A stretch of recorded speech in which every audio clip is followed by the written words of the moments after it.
कुछ दिन पहले एक ट्रेंड चला था ट्विटर पे, यूट्यूब के माध्यम से भी, मोदी जी रोज़गार दो।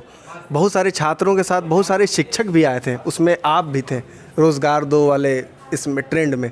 तो क्या कहना चाहते हैं आप कि रोज़गार नहीं मिल रहा है क्या? इस पे वर्ड्स नहीं है मेरे पास।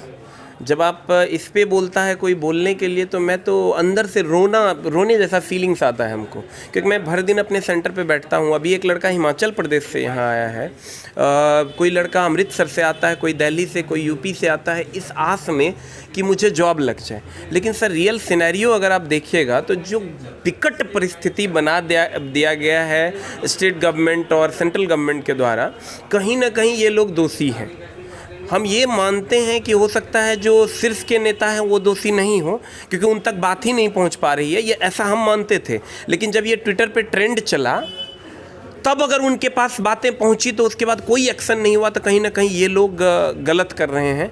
और ये गलत ही नहीं, बहुत बड़ा अन्याय है। इससे अच्छा कि हम लोग गुलाम रहते, तो कहीं ना कहीं ये तो एहसास नहीं होता ना कि आज़ाद रहते हुए भी हम लोग गुलाम हैं। ये हमेशा मन में बना हुआ रहता कि चलो हम तो गुलाम हैं।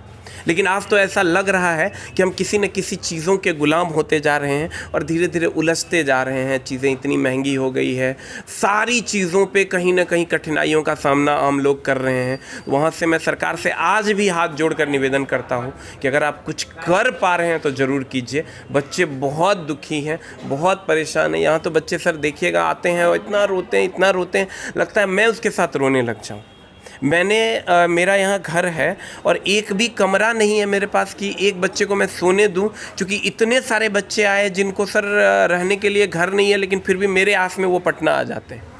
तो मैंने जब बहुत करना शुरू किया तो फिर मेरे से बड़े थे उन लोगों ने कहा यार सरकार नहीं कर पा रही है, तुम कैसे करोगे?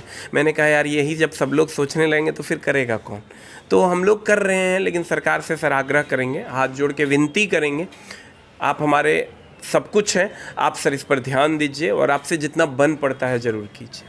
धांधली का भी मुद्दा उठता रहता है सर कि OMR शीट नहीं मिलती है, आंसर शीट नहीं मिलती है, और भी जो छात्रों का 11 सूत्री डिमांड है। अभी सिपाही का परीक्षा होने वाला है, NTPC का भी परीक्षा होने वाला है।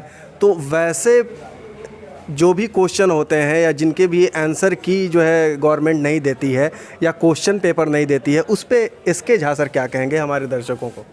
सर मैं तो कहूँगा कि 11 सूत्री जो डिमांड है बच्चों की, वो तो सरकार को नॉर्मली मान लेना चाहिए, क्योंकि वो तो अपना अधिकार ही मांग रहे हैं।